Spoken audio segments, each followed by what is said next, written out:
Welcome to the Rebel Alliance Briefing Room podcast. We are here to podcast about anything and everything Star Wars with you.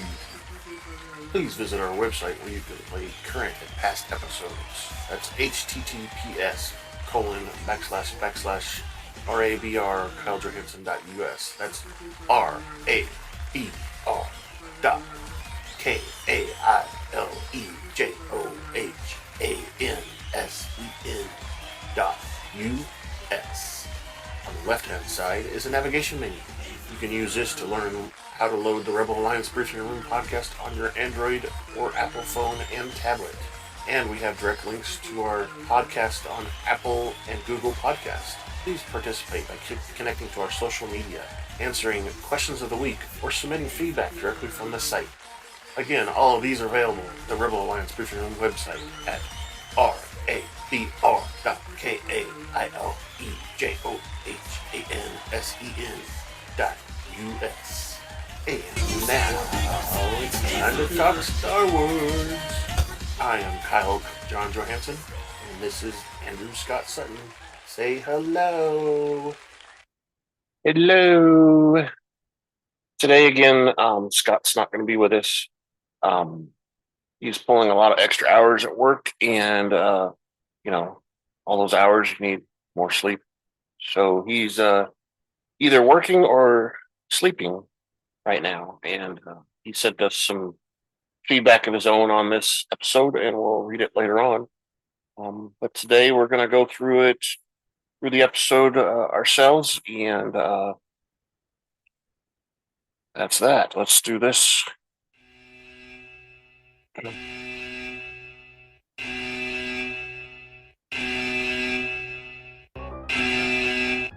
Spoiler alert. Danger. That's right. So we're going to be talking about the current episode. That would be Star Wars Andor Episode 6. The Eye is what it's called.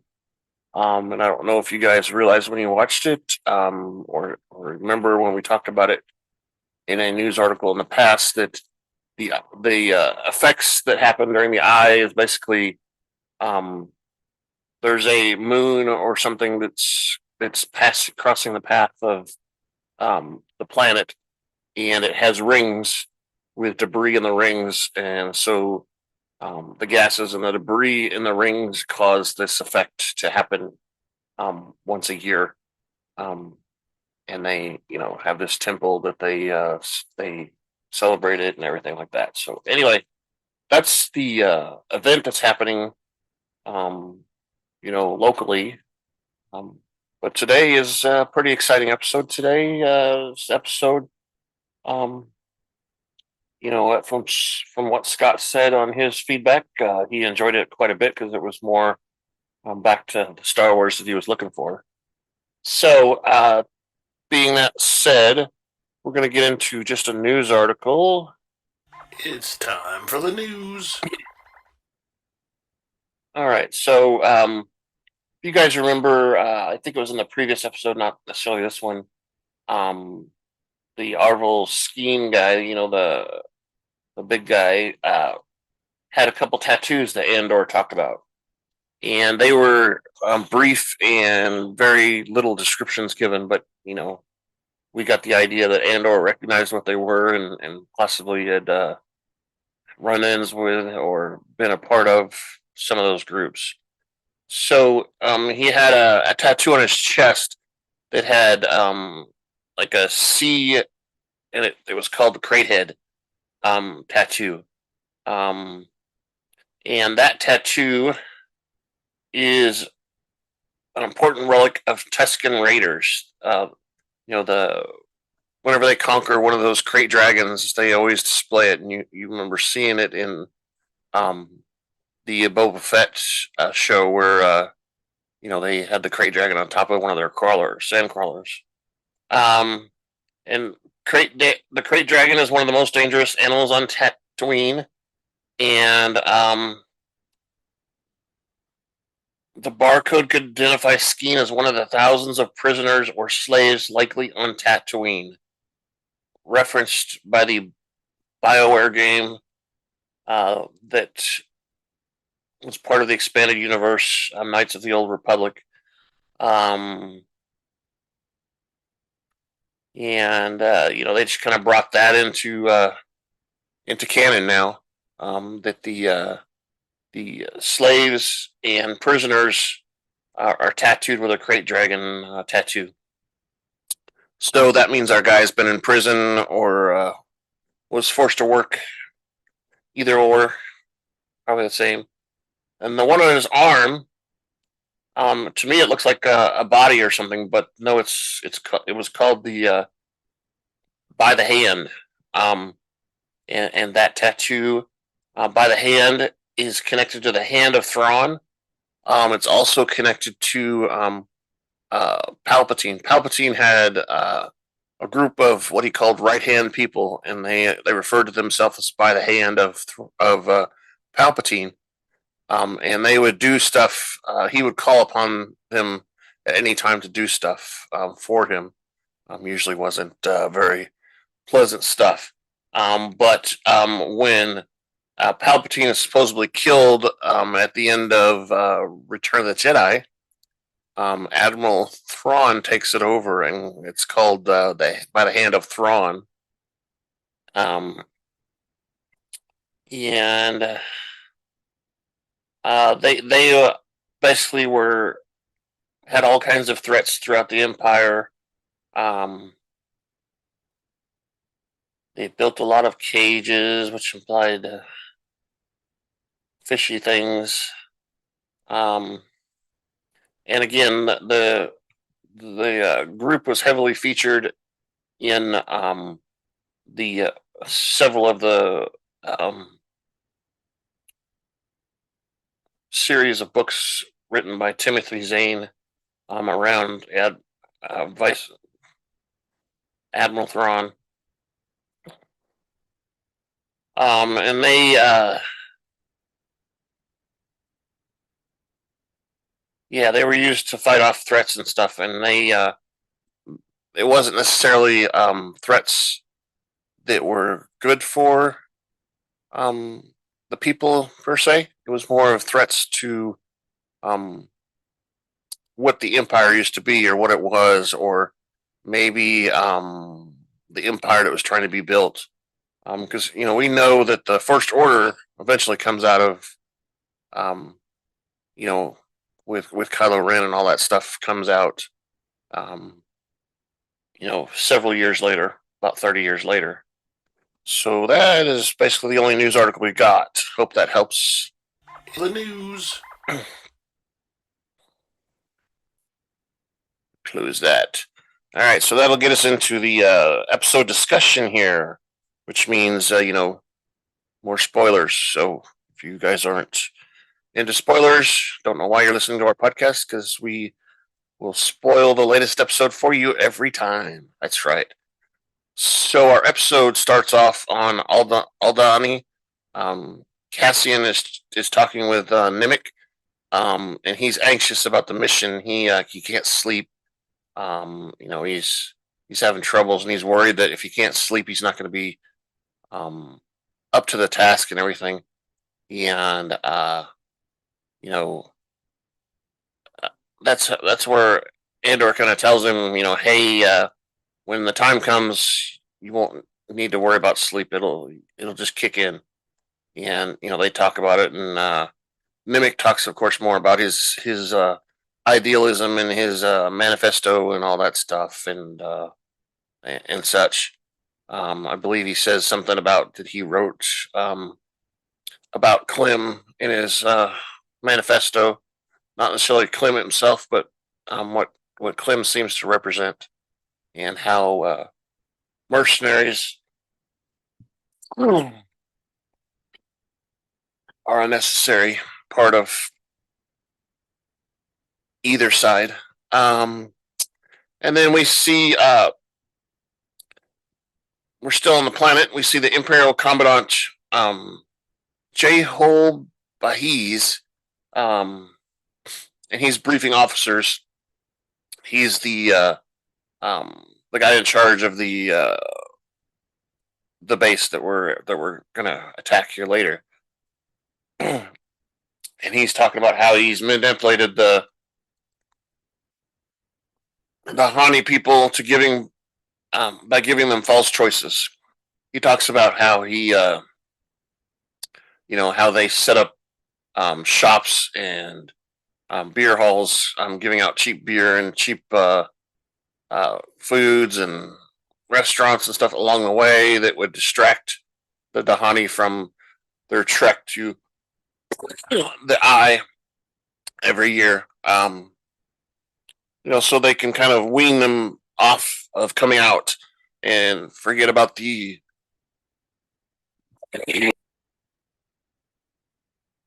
Sorry about that, guys. I guess I had a little coughing fit. I had to pause here for a little bit.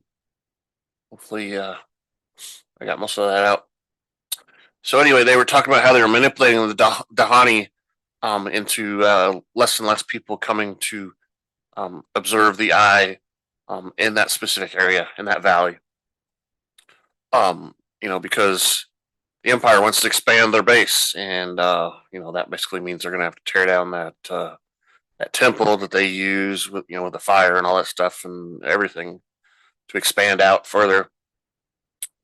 Um, like I said, they've discouraged them. They offered them trips or free travel to the temple and everything, and they turned all that down. Um, and Lieutenant Gorn is there. He reports that it used to be a number of close to 15,000 every year, and now it's down to 60 people arriving. And that's when the Colonel Pedigar says that the Dahani this will be the last year they permitted to travel to the valley. Commandant responds, that if he cares about the people or whatever, and he says there's no profit in that.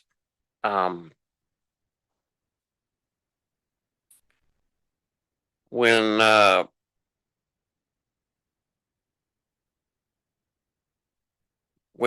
they point out again that the valley is sacred, he talks about recruiting the Dahani for the Imperial Army.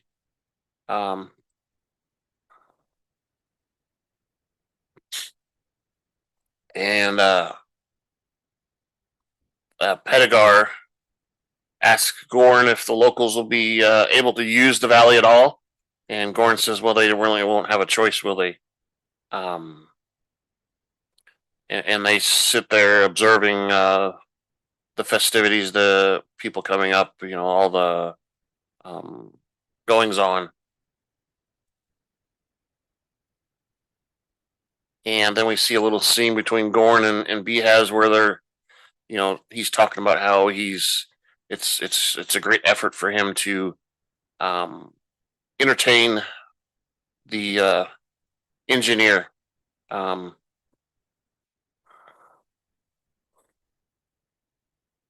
And he tells Gorn tells Pedigar about the sentries that he has to help make sure everything's peaceful.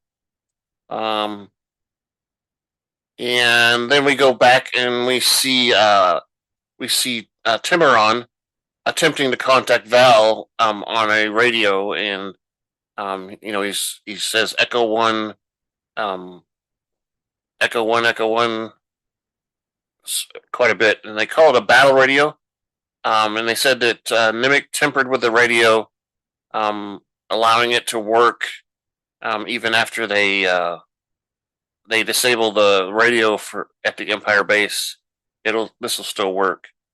So it's an older tech. It's not an Empire. It used to be Empire tech, but it's been unempired, let's say. And while they're walking, Skeen tells Andor that Tamarin used to be a former stormtrooper. And that's why he's kind of, marching all this order and stuff like that, and wanting to keep everybody in line. And we see like one or two of these comets come through the atmosphere while we're going through here. Up in the sky, and everybody's obviously amazed by it and stuff still. Um, and signaling the start of the ritual every year. Uh, and they arrive. Um, Andor in the team all line up on the route, so that they can be assimilated into um, the regular troops that are supposed to be there. Um, he orders Lieutenant Gorn orders the garrison to welcome the pilgrims after reaching the base. Tells them that just to shut up and keep their eyes open and make sure that there's no horseplay or anything going on, but not to disturb the Dahani.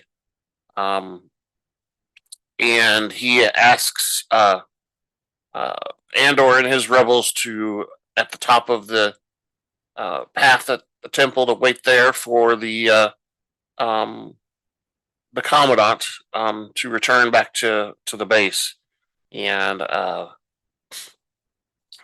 the commandant we see is in his quarters getting dressed, and he is having trouble with his belt sash thing on his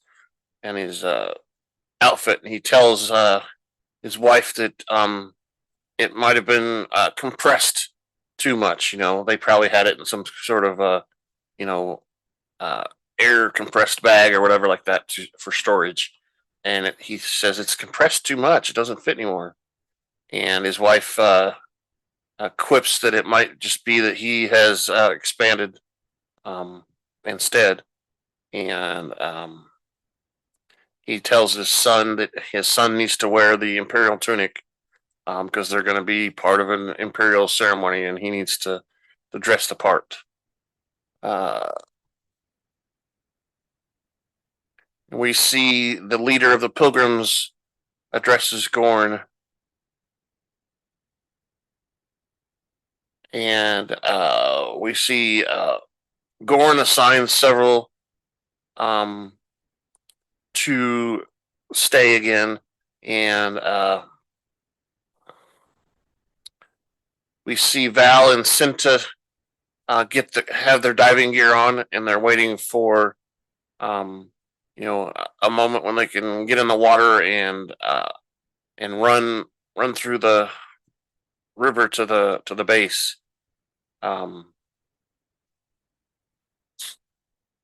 And then we see what they call receiving of the goat skins, or the skins, and they pass off the skins. He says the hides smell of the goat quite strongly. And we see some scenes of Val and Cintas getting into the base. They set a disruptor on the tower that has the communications come in on, and they wait for a while. We see the passing of the hides between the colonel or the commandant and the leader of the thing. They pass the goats, and that's when Tamarin makes contact with Val and Cinta to see if they're a go on the mission. And there's a little tension there, and eventually she responds that they're a go. I think she's just afraid. She's scared of everything that's going to happen, and this is her last chance to call it off, and she's just kind of really wants to call it off because she's afraid everybody's going to fail. But they go ahead and go. And we see lots more comments and everything coming through the sky. And we see the goat skin gets thrown into the fire and is burnt. Um, Gorn asks Tamarin, while they're waiting, if they're good to go, and Tamarin says they're here to serve you, and they follow um, the commandant and his family into the base. And once inside, they seal the entrance, and the rebels immediately ambush Commandant Behes and his family, forcing them down to the ground, including all the guards. Uh, Colonel Pedagar points a gun at Nemec and demands that he release the boy, which is the commandant's son.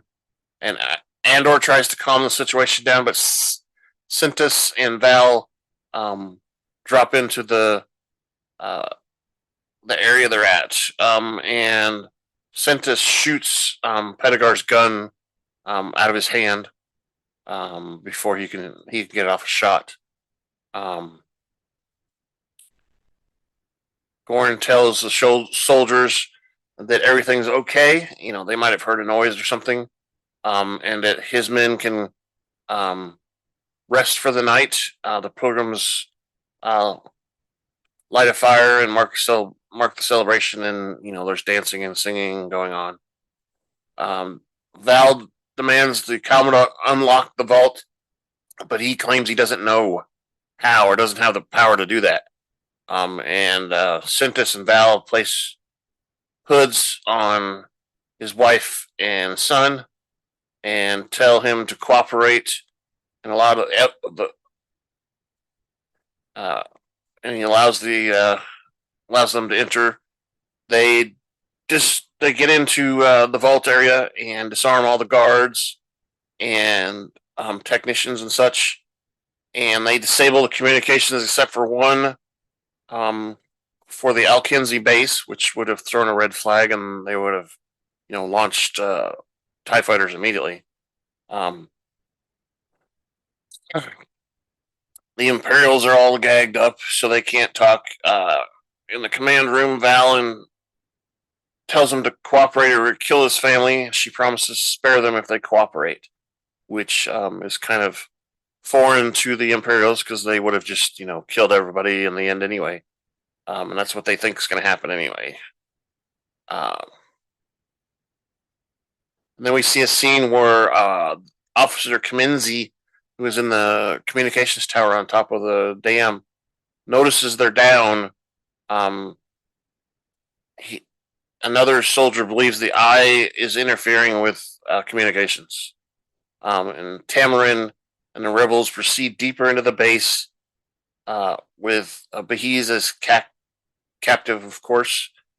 Behes convinces all the personnel to lay down their arms and cooperate with the rebels in order to prevent bloodshed. Skeen orders several Imperial soldiers to list in loading the payroll register while Behes unlocks the vault. Behes does not have full access, but he opens up the vault door with his hand scan, and they blow the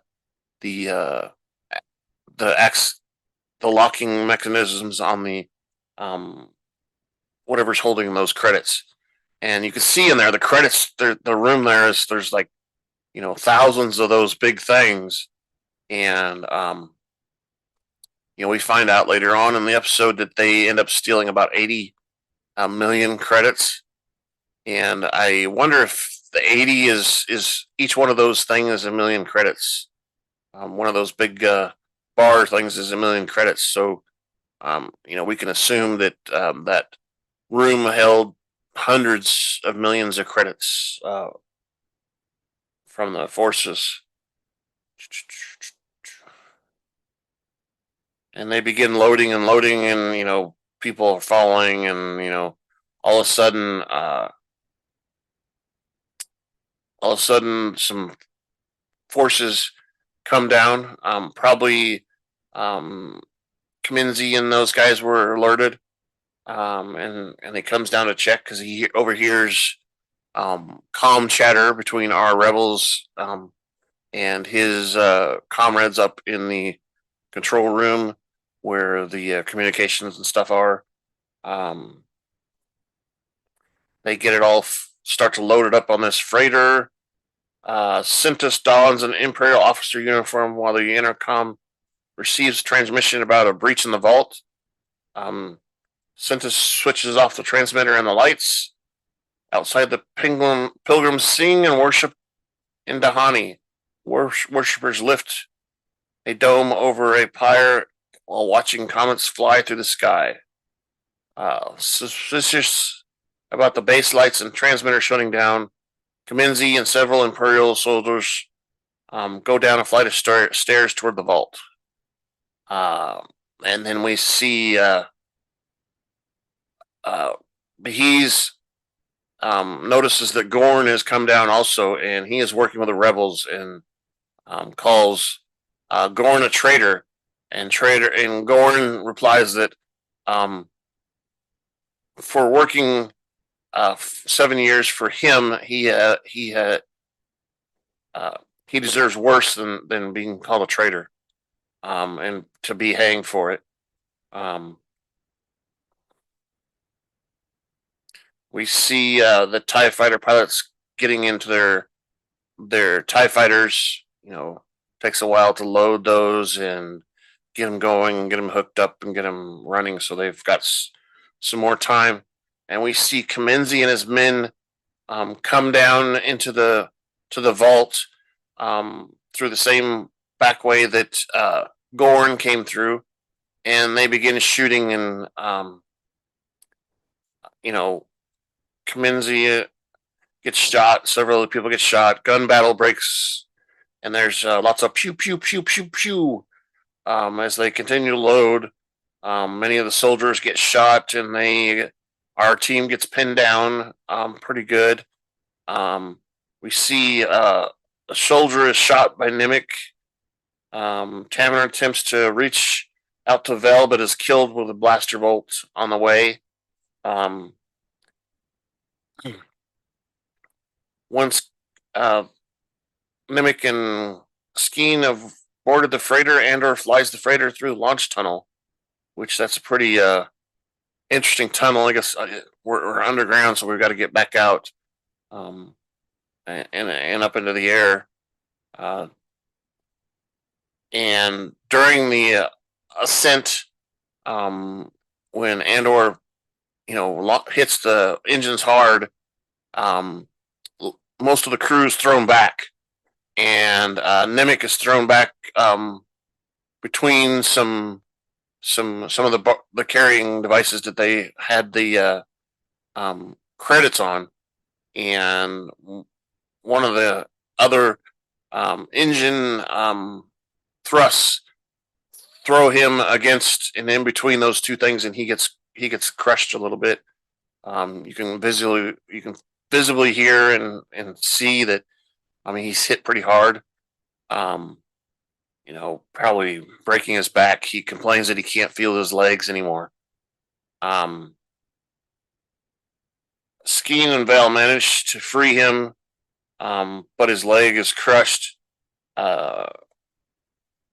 And Val gives him a med spike, which probably gets rid of most of the pain, and probably does some other healing properties, but it can't do much about his crushed legs and everything. And Andor keeps asking for the coordinates. He doesn't really realize what's going on with Nimic. I mean, he has an idea, but he's not quite 100% sure what's going on. And he's like, "What did you give this guy?" And Nimic starts telling him to pull up and dive and so on and so on. And he asks basically to get through the comet trails and such. And he finally gives him a vector coordinates of 65551, and we see the TIE fighters following them, attempting to keep up, and they're firing pew pew pew. They're firing at him, and of course these are stormtroopers. Even though the troopers that are in TIE fighters are elite troopers, because they wouldn't be able to fly TIE fighters. They still miss the ship quite a bit. There's a couple times when it gets hit, and almost all or every single one of the TIE fighters is destroyed by debris from the rings and everything entering the atmosphere. We see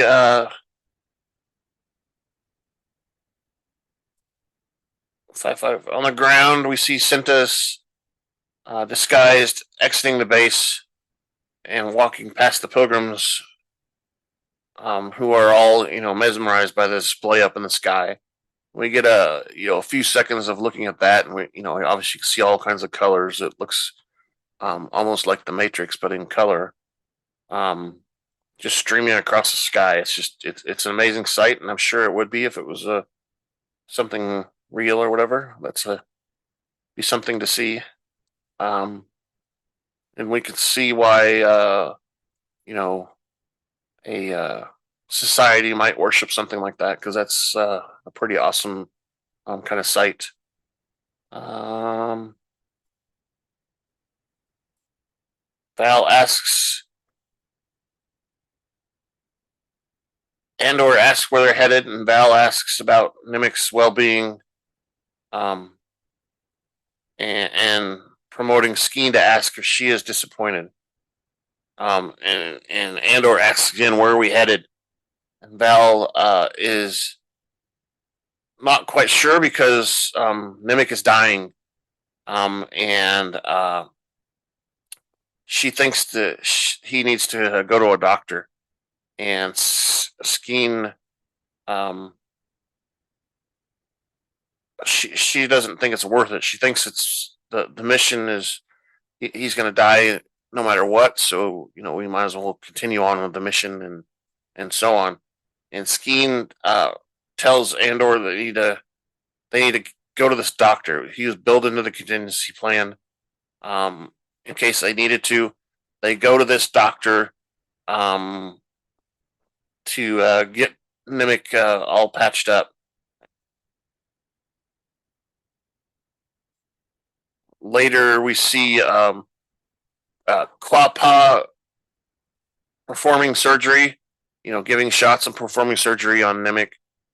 He's a four-armed humanoid doctor who wears goggles on his eyes. We see him operating on Nemik's back outside the hut. Skeen and Andor wait, and this is where we get the part where Skeen basically is gonna backstab everybody and try to escape with all the money. Not Val or Nemik or anybody. It's just going to be him and Andor, and he wants to split it halfway, 50-50. 40 million credits apiece, because they estimate they've got about 80 million credits on the freighter. And they're wanting to find a place to take the profits and hide out for a while once things cool down and stuff. And Skeen basically says that all he is he's not really a rebel. He's just after fortune. And when Andor questions him about his brother, Skeen reveals that he made up the story. He doesn't really have a brother. He just used the story to, convince Andor that everything was okay. And Skeen wants to hide the payroll on a moon 8 parsecs away, and Andor is so disgusted and probably realizes that eventually he's going to end up dead anyway if he follows Skeen, so he shoots and kills him with his blaster. And we see Andor walking into the hut with his gun drawn, and the doctor's pulling the blanket over Nemik, because Nemik has died. He was injured pretty badly, and the doctor wasn't able to save him. And we see Andor tells Val that Skeen is dead, because she's wondering where he's at. He wants to buy the doctor's ship for 30,000 credits and get his cut and get out of there by himself. And Andor reveals, of course, that Skeen is dead. And Skeen's plot to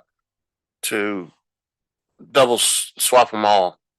And describes him as a disgusting bastard. Andor demands his share of the money, but offers to leave the freighter and the stolen payroll. He says that he is done, and also returns the signet, the necklace he had that was had a sky kyber crystal on it. He returns that to Val and says, "Return this to your friends." And we see Val wants to give Andor Nemik's manifesto, and Andor kind of says, "No, I don't really want that. I don't have any need for that." And Val says that Nemik insisted, so she goes ahead and hands it to him, and he walks out the hut. We see nothing else, and then we get back to Coruscant, and we see ISB central office, and everybody's rushing because the major has called an emergency meeting, including our Lieutenant Deidre Miro. He says that he wants every star sector and planetary emergency retaliation plan in the building ready for presentation by midnight. At the Imperial Senate, Senator Mon Mothma urges a fact-finding committee to enter the blockade at Gorman, and she's ignored because people are noticing, the news coming in about this rebel attack on a Imperial base, and money being stolen and such. So people are leaving and ignoring, and they're looking at the story, and she eventually notices and picks up a tablet and reads for herself that something's happened, and she's doesn't really show that much emotion there, but you can kind of tell that she's happy that the mission was a success. And then we switch to the antique shop where Luthen is at, and they're serving a customer that's looking at some necklaces and stuff, and he mentions that there's an inscription on the back of the necklace, and they don't know what the language is, so she can make up whatever is on that inscription. And there's a guy there that asks about antiques at Aldani, because he's looking at the news himself. He's like, "Oh, because of wouldn't that be cool if you had something because of the recent events?" And Luthen says that he might have something in the back. He doesn't know for sure. He's going to go look. And he goes to the back of the office and begins to calm down and starts laughing with joy at the victory of the rebel attack. And that's when the credits roll not long after that. So, what do you think about that episode? That was a pretty action-packed, I think. There was a lot going on there, a lot happening. As Scott said, it's kind of it had everything: action, suspense, drama, and comedy. So let's play this here while I take a second. We are proud to welcome our latest sponsor, Juan's Cantina, where every first week of the month on the Standard Galactic calendar we celebrate what the ancients call Cinco de Mayo. Come join us at Juan's for the food, mariachi music, and 34 flavors of margaritas. That's Juan's Cantina right next to the Hangar 94 of Mos Eisley Spaceport. On day 2 of the week is Taco Tuesday. All tacos are half credit each, but enjoyed with our house margaritas. Juan's Cantina also serves the galactically famous Dos Camarones Azul Cerveza, imported directly from Kessel. Thank you again for our latest sponsor, Juan's Cantina. That's right, Juan's Cantina. Mexican food is always good. even in the galaxy far, far away. All right, so I did a question of the week. Doesn't necessarily match up with what Scott mentioned as his question of the week. Um, his question was related to is this? Do we think this is one of the first times a a big successful rebel attack has happened? Um, and I think in Andor's circle, maybe it is. There's probably other things going on. I mean, we have to realize that we're at least 5 years after Order 66. So there's got to be some uprising going on in other places, other planets, and we know on Ryaloth there's an uprising going on there. There's several areas of rebellion throughout the galaxy as it is. My question of the week is um, does Andor have a conscience? Basically, is this the last time we see Val, or does he go back and get Val and reunite with them? Or is that, like I said, the last time we see Val and the crew?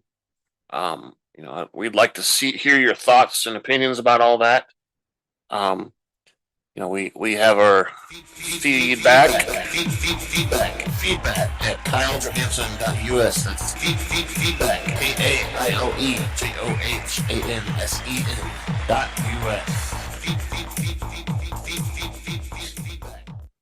You can definitely send it to that email. That's what Scott did for his notes that he wanted to send to be read in.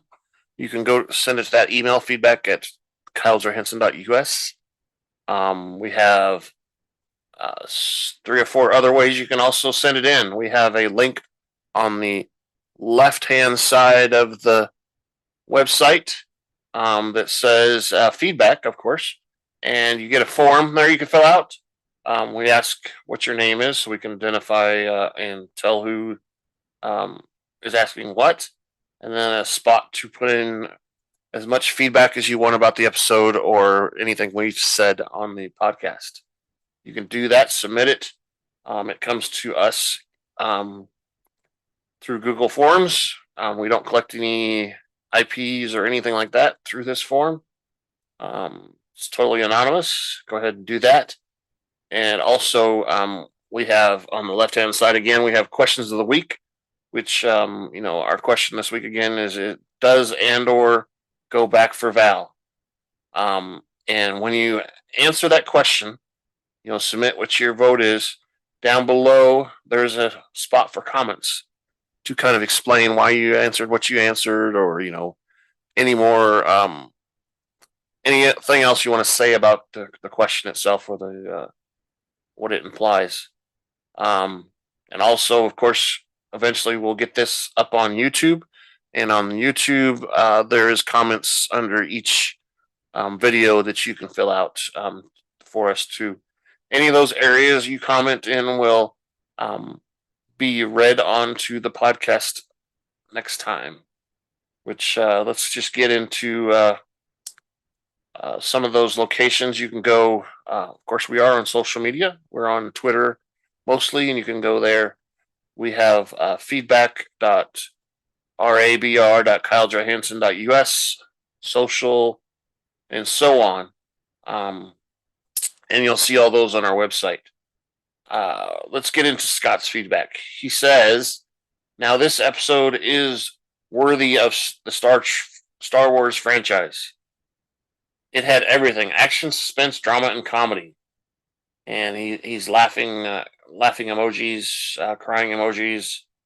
The doctor scene was probably one of my favorites this week because it flashed to Book of Boba Fett, and I'm not sure exactly what he means by that, except for we saw the doctor scenes in Boba Fett where they were doing mods and stuff like that. Replacing whatever in Shan and such. And then, of course, the last scene in the back room of the antique shop where where Luthen laughs and says it started. He really enjoyed the entire episode. He thought it was he was getting pretty bored of the last few episodes, and they were kind of these all should have been done together. They shouldn't have been broken apart. But that's just my opinion. So yeah, we want you to send us your feedback um, on any part of this episode. You know, if we missed something, if I went through it too fast, if you don't like it when Scott doesn't show up because he's funny, send us the feedback. If you don't agree, if you do agree, we want any type of feedback you've got. You know, am I too loud? Is the music or the fake commercials too much for you? Just let us all know everything.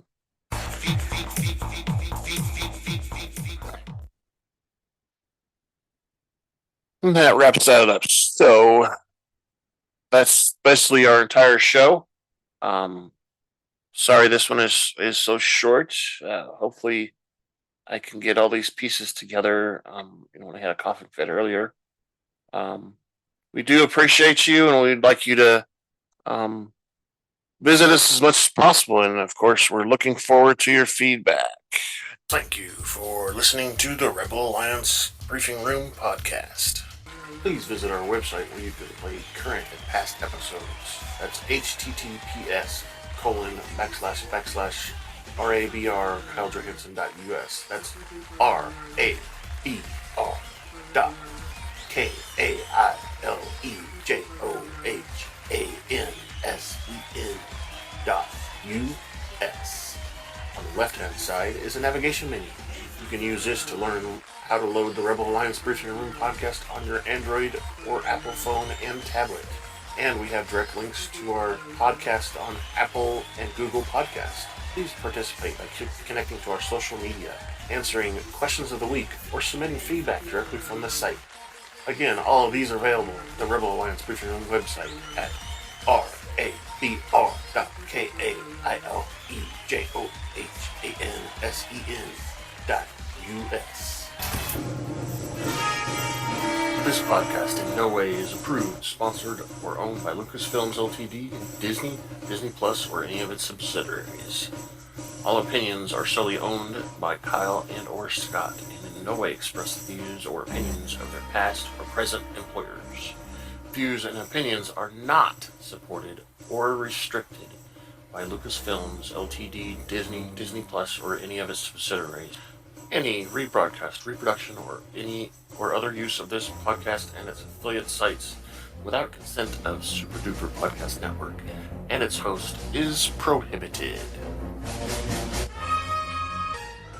I am Kyle Johansson, and this is Andrew Scott Sutton. Say goodbye now. Bye. Again, Scott will be back as soon as his work situation calms down. You know, he's working extra hours and all that stuff, and that means that he needs more time to sleep and to make up for the hours that he's working. So hopefully he'll be back. Have a good week.